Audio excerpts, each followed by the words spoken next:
As we close our eyes and we look at the beautiful diversity and the impeccability of our love and what it can be, we say thank you, God, for how far we've come, for the beautiful emotions that come up within us to show that impeccable love that exists within each of us, that has no boundaries, that only speaks kindly, and that shares truth in all we say, hear, and do. We say thank you, God, for giving us the vision, the insight, the openness into the universe of what it reveals to us, knowing the truth of who we are and what comes through us. And in this divine guidance, we say thank you and amen. Welcome, everyone. And I am in the right place at the right time. Absolutely. Today's reading is called Imagination. My imagination is my link to the creative power of God. Imagination is the ability to envision and dream. In the Bible, Joseph learned, through sometimes painful lessons, to align his gift of imagination with his spiritual purpose. In doing so, his life was transformed. When I tap into my own power of imagination, I too align myself with the creative power of God. Love, strength, and joy find their way into the unfolding journey of my life. I imagine my dreams fulfilled, my spiritual intentions complete. I envision good unfolding in every area of my life. I have a renewed sense of who I am, how divine imagination expresses through me. I am connected to the true spiritual purpose of my human experience. From Genesis 39, verse 2 to 3, the Lord was with Joseph, and he became a successful man. The Lord caused all that he did to prosper in his hands. And I'm just going to throw in there this beautiful congregation that's out enjoying the snow today, looking out their windows, having their coffee and their tea and saying, wow, it's beautiful out there. And take a minute. This is such a nice, intimate day just to kind of look out there and really appreciate.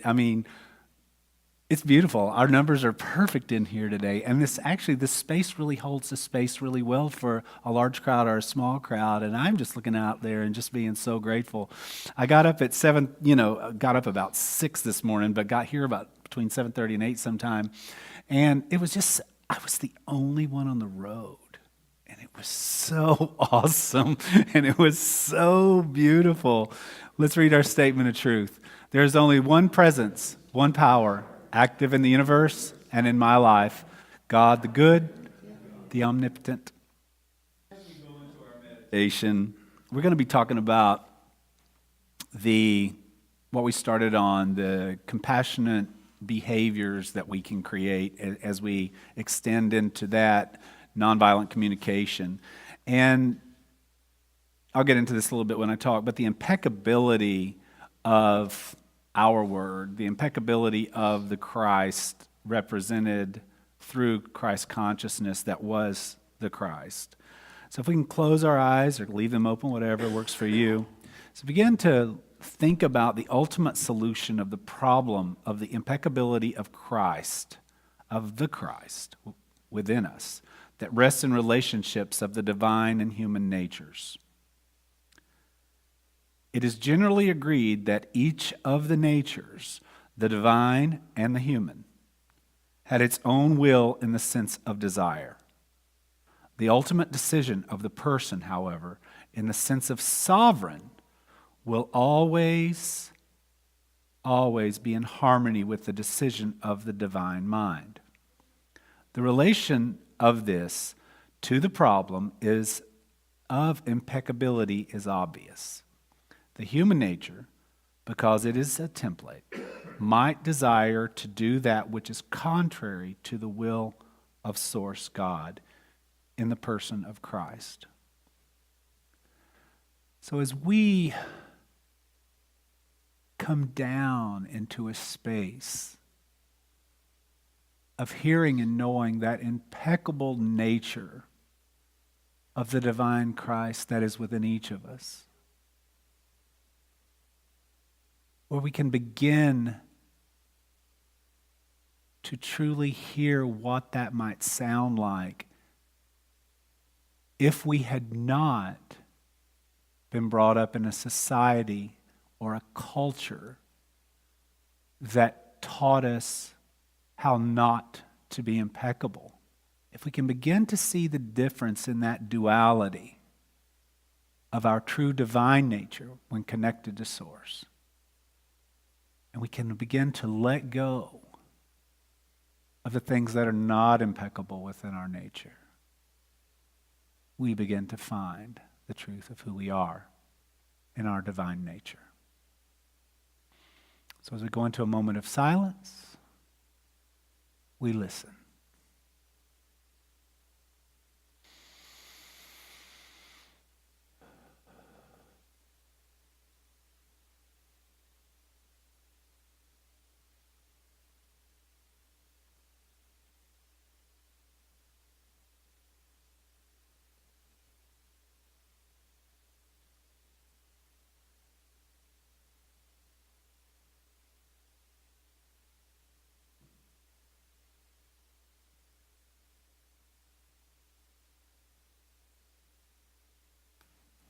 All right, and as we begin to come up out of our meditation, say with me as you would like the Lord's Prayer, the way you say it. Our Father, who art in heaven, hallowed be thy name. Thy kingdom come, thine is done, on earth as it is in heaven. And we are given this day our daily bread, and forgiven our trespasses, as we forgive those who have trespassed against us. And we are led not into temptation, and we are delivered from evil. For thine is the kingdom, power, and the glory, forever and ever. Amen. And so it is. So today's message, this was an interesting one for me this week. Man, I worked on it all week long, and I just kept meditating and praying, and what ended up coming of it was a topic that I'm going to speak on, or just to bring up, is don't speak until you know what you're going to say. Our impeccable nature sometimes gets messed up by society, and that I've got to speak, I've got to say something, it is required of me now to talk. And sometimes it's not. And what I kept getting all week was nothing.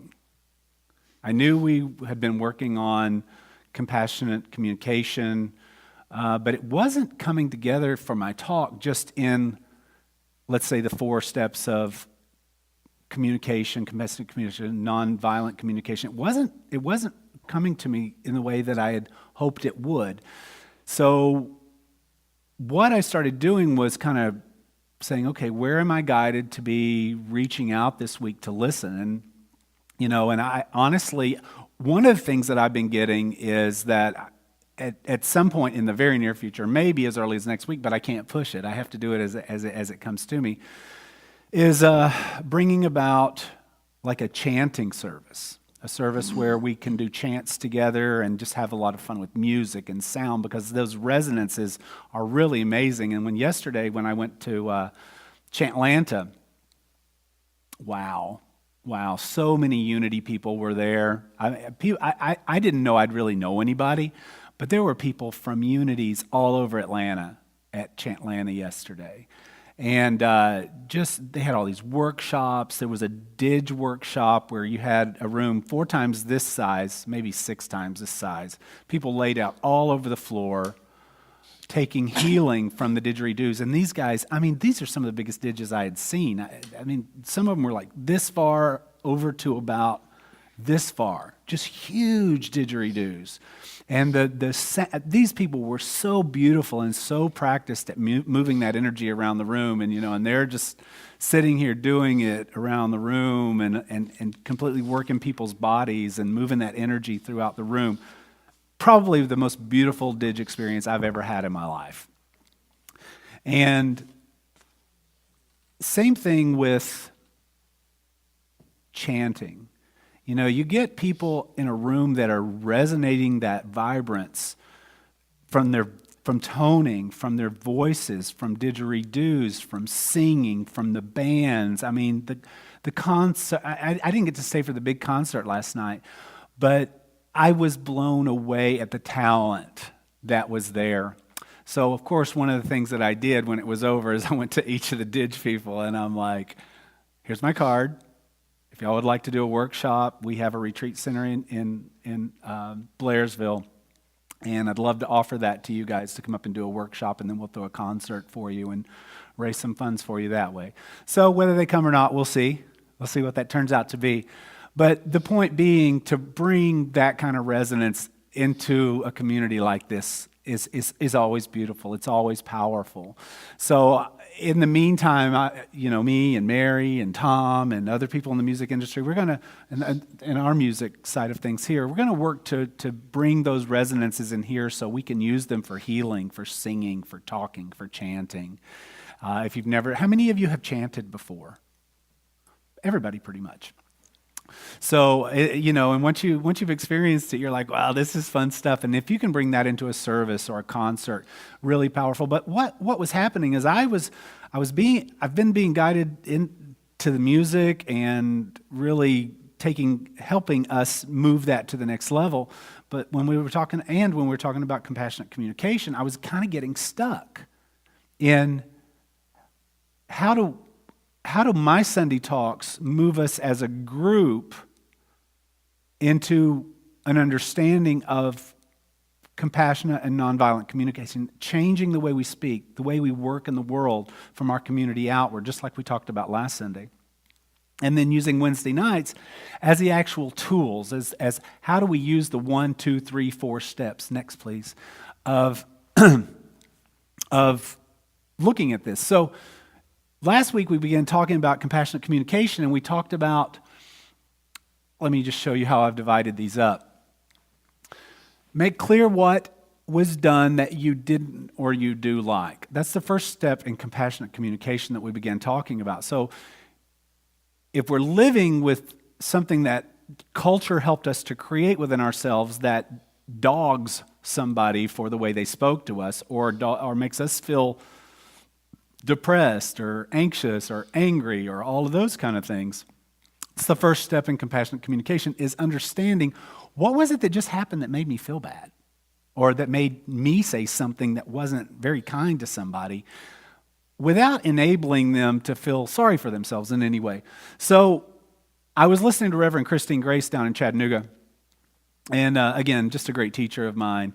And she was doing work on the 4 agreements. So I said, and just last week, and if anybody's seen the book, I don't know what I did with it, but the 4 Agreements book was in there, and I think I stuck it somewhere. But if anybody sees the 4 Agreements book, would they let me know? Because that's kind of where I decided that's where I was guided to take it. So when you look at the 4 Agreements, the first thing we ask, and there are 4 simple rules, but the first one is it true? Well, doesn't that line right up with compassionate communication, nonviolent communication, and make clear what was done to you that you do or don't like? It's almost, they line up, those 4 agreements, with the 4 basic steps of compassionate communication really line up. So when we're doing a prayer or a meditation like we just did about impeccability, so when we start looking at being impeccable, is it true? Does it make clear what's done to you that you do or you don't like? The second one, what do I do with this once I figured out what it is? And again, this is the second agreement, right? So the second agreement is, what do I want to do with that once I've learned it? The second thought we think in compassionate communication is, what need of mine isn't being met? So what do I do with that? I'm having to decide right here what it is that's come out, what I'm writing down, what I'm hearing from someone, and now what am I going to do with that information? Let's go to the next one, Josh. So in compassionate communication, we say, what need of ours wasn't met? And we write it down and we think about it with the person that has that we've had the communication with, and we begin to formulate words that make it make sense to us. What need of ours wasn't met? Oh, safety, for example. Maybe it was I wasn't feeling safe about something, and so I have to go down a level deeper to understand that what you just said made me feel unsafe, for example.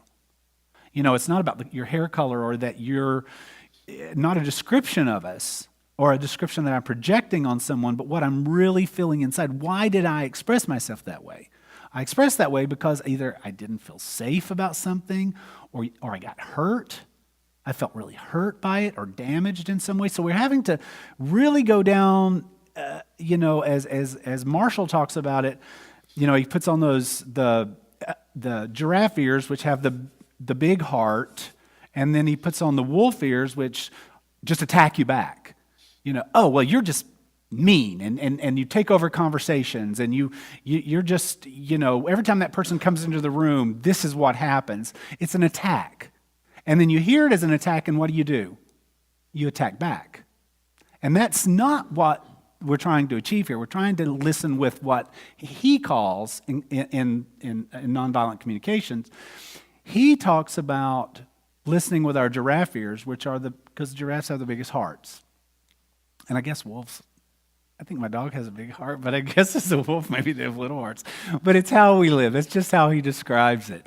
So what would I like to be different in the way I communicate with people? And I'm bringing this all back around because the very first step in impeccable speaking in the 4 steps, the 4 agreements, is about impeccability with our word. And then the 4th one, if so, how and what would that look like? How would I change the way I just spoke with you so that I do come across loving, so that I can hear you from a place where I'm like, oh my gosh, I feel real loving toward you and what I'm saying to you and how I'm saying it. And when you're responding back to me, instead of attacking back, I'm hearing where you're coming from. And if that starts with me, it'll project itself on out to you, right? Just because we're mirroring each other while we're going through all these processes. So, in the 4 agreements, if so, how and what would that look like? Same thing with nonviolent communication, the 4th step. That is what I would like to do. How would it look like? Well, this is how I'd like to respond to it. Next, Joshua. So when we start looking at this, when I started looking at it, and I said, now I can begin to relate for me what I'm being guided to do. And for me, it's more about that impeccable way of speaking. It's that real impeccable way of getting down deep with every person that I'm a part of community with, and begin to understand the metaphor of divine power that you are. So, when I read the meditation to you today, and we talked about that divine Christ, the impeccability of Christ that's talked about in Bibles and other works and other types of Bibles and understandings, the divine nature is impeccable. So when we present ourselves with impeccability and we work on impeccability, we begin to see and hear and talk more clearly. I like using the word integrity along with that, because once you're being impeccable with your word, your integrity really stands at a very high place. Your integrity with whatever you say to anyone. Josh and I have been talking about a couple of words, personal responsibility, this week. When we take on personal responsibility, and we are being impeccable and in integrity, our personal responsibility just shows up. Sometimes if we don't have impeccability with our words and the way we're thinking and the way we're working, the impeccability in our personal experience is not going to show up. It's going to be off. It's going to be off the mark a little bit, and we're going to be like, well, I'm trying so hard to be impeccable. I'm trying so hard to be in integrity. I'm working toward those goals. But if it doesn't present itself in a way that is me actually showing up, being impeccable with my words, it's just not showing up, right? It's a duality. It's a duality that culture has created for each of us. The duality is impeccability, or we can go into man's world and get the job done any way you have to get it done, and that's probably not impeccable. That's probably not necessarily always in integrity, because we're going to find a way to make it work for us. So those are the things we have to look at.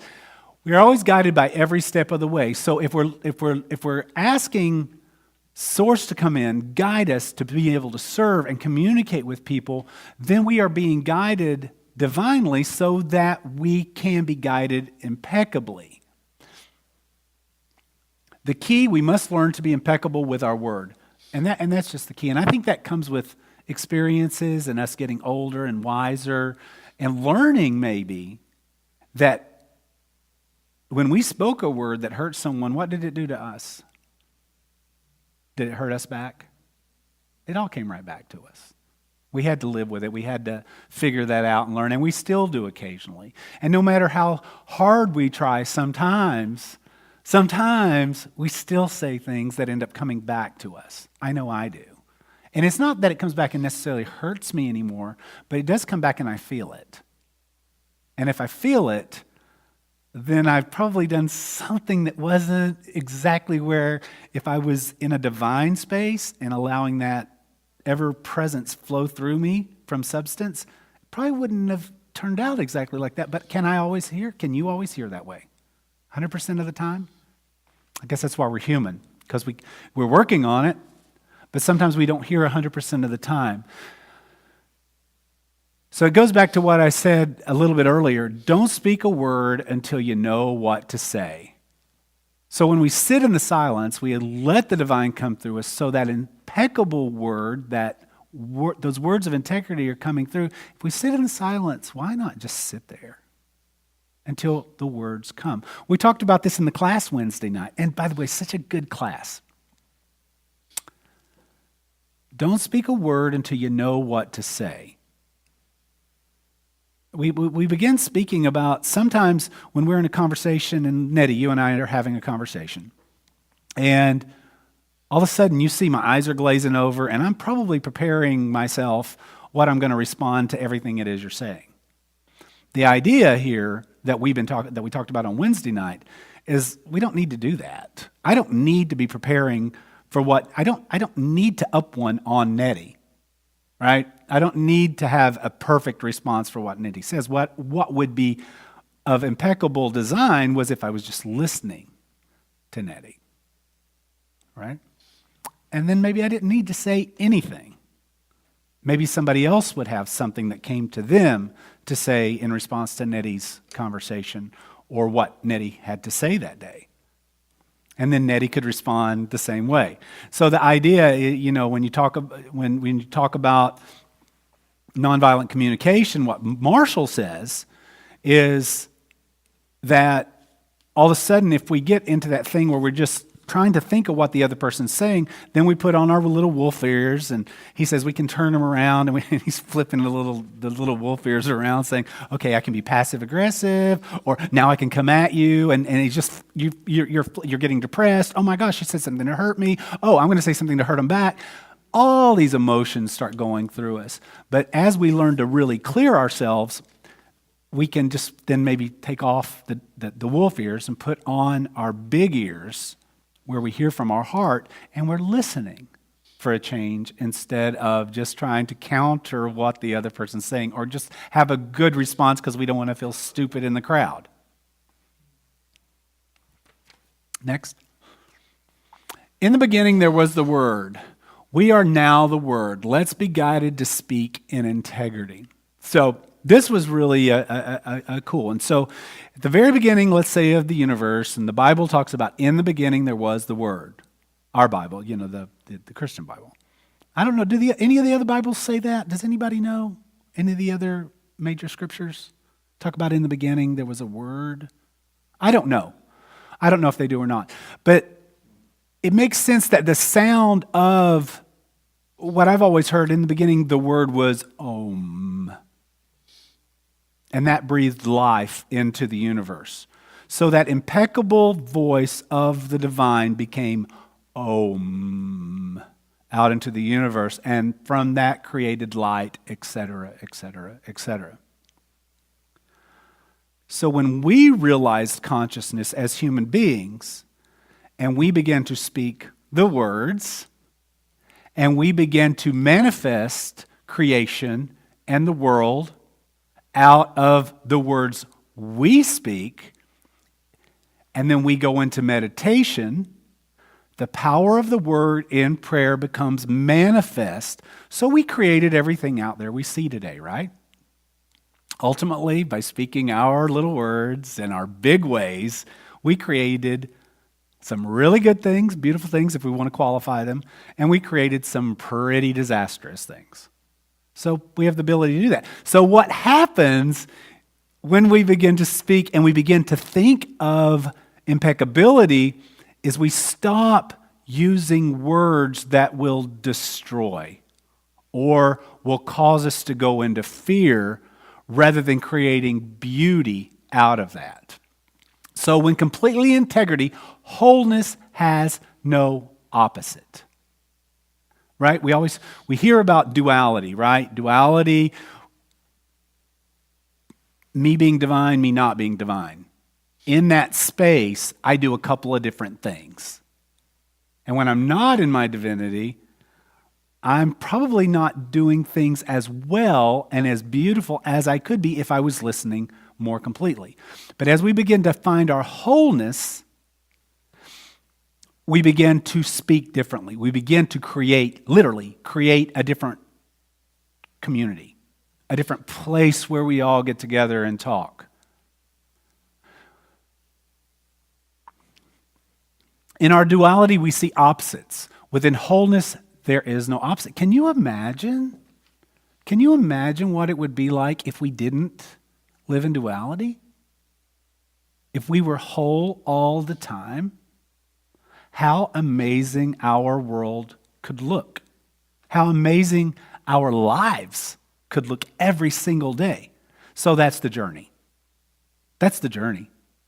Is how do we become more impeccable? How do we speak this way so that we change our communities, we change our world, we change our relationships with each other? Something happened. And if we can't find that, I've got a paper version I can go back to. Oh, there it is. Okay. So in the beginning was the Word. We are now the Word. Let us be guided to speak in integrity. We can play blah, blah, blah. Don Miguel, and again, just talking about Don Miguel and the four agreements. So that's what I've been relating back and forth because that's where I was guided to go. Because when I was just doing the work, I felt like I was in a workshop. You know, like a Wednesday night thing, which is powerful, but that's not what Sundays are for. So I was trying to open myself up to a bigger interpretation, a deeper interpretation of other than what might be going on in our Wednesday night work classes where we're physically doing the work, because I didn't want to do that work here. I wanted to talk about more of an overall understanding of how it might, because remember, we all see and hear from different perspectives. So if maybe I could think of these words in a different perspective, maybe they might reach us in a deeper way. Next, please. In wholeness, we move into the mastery of wholeness. So I've got just a minute here. I'd like to tell you all a little story. So I remember when I first started here, we dug a hole for black water. I fell in the hole, right? It was night. I'd done one of my first classes here, and I go back up to John's. I was living in the RV at John's house, and all the lights are off. It's really dark. I've been digging in that hole all day. I knew that hole was there, right? So in the darkness, I just walked right up onto this thing and straight down 4 feet. I thought I broke my foot. I mean, it was really painful. So it heals over time, right? And then I go and I get to hang out with you for a few hours, and we do some healing work at Karen's place. And we do the healing work. I get off the table and I can't hardly walk. It's so painful. I'm like, what just happened? And so really what we realized had happened, I mean, it was pretty easy to put our finger on it. This energetic body, didgeridoos, sound, healing, the energy circuits that run through our body, these streams of energy, when we are whole, when our body's in integrity with itself, it's going to work right. It's going to work really, really well. So I got off of there, and I can guarantee, because when that happened, my whole ankle like popped completely out of all the joints that it was in, and I felt it. And then it popped back in. And I think what must have happened, and from Karen and my analyzation of it, is that my energy just, my foot compensated for the energy, and then she went and reconnected the energy that was coming through my body through that foot, and it hurt again. I was like, what? I just spent like 4.5 months healing, and now we knew it wasn't bad. You know, we're not putting this concept like it's a bad thing that had just happened, but it was painful because there was an energy synapses that reconnected with my foot. So I go yesterday, I get down night before last after open mic night. I'm still just hobbling around, and it's every time I move it, it'd be like, ow! I mean, I would almost scream. It was hurting so bad again, and I'm like, okay, and so all of a sudden these tools started coming in, and my daughter had purchased this infrared pen. She goes, maybe this would help. So I'm like rubbing this infrared pen on my ankle and thinking, okay, that'll help too. You know, that'll help get me realigned, because I knew within myself that we had realigned that energy at Karen, so I was refilling the energy. My body was getting used to it again. And this is the same magical thing that happened to me the first time I ever got to really experience the power of Aborigines healing like the didgeridoo. So the didgeridoo, they're all playing it in that room, right? I mean, it is vibrating. And this one guy, I got pictures. I'm going to put them up, but I've got these. This one guy in front of me, he played the most beautiful didge sounds. I mean, and just looking and hearing, and literally, he was like he put that thing right in the corner where I was, and was putting all that energy all over my body, and would come back, and it was everywhere. Yesterday afternoon, after that was over, something happened and all the pain left my foot. I've had that experience before. That is how powerful the energetics are when we talk about toning in a room, when we talk about doing this energetic work. When I'm going out and looking for this stuff, I'm not looking for it because I don't know what it does. I'm looking to bring it back here because I do know what it does. When we are whole, when we are in integrity with ourselves, whether it's our physical being or whether it's our emotional being, we begin to heal, and we begin to heal quickly. When we choose to be impeccable with our word and let all things fall away, we move into impeccability. We let all things fall away. It's a big one, right? All things fall away. That's big. And let our dreams come forth. We move out of duality consciousness. So does that mean we don't have to live in duality consciousness anymore? That would be my desire. If I could not figure it out. Every time I say, people say, don't say figure. You can't figure it out. You have to allow it to happen.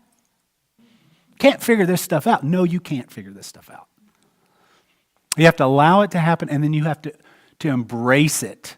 And then we have to accept it. And then we have to let it come through us. And then we watch miraculous healings occur. Mentally, physically, spiritually, emotionally. Let's tune into the impeccability. Reverend Christine did this, and I said, I'm going to do this with her now that I've had this powerful experience to remind me. I'm starting my Lent a little late, but I'm going to take the next 40 days, and I'm going to work on my impeccability. And I'm going to ask you to look at Lent for yourselves and do a little homework, and maybe take the next 40 days and work on your own impeccability. How clear can you get so that your life and everyone you touch becomes even more clear every single day, every single moment? Everyone you touch, everything that comes in and through the food you eat, the best you can. The way you think, the best you can. To the highest of your good. If it's not true, then it's simply not worth being said. Impeccability.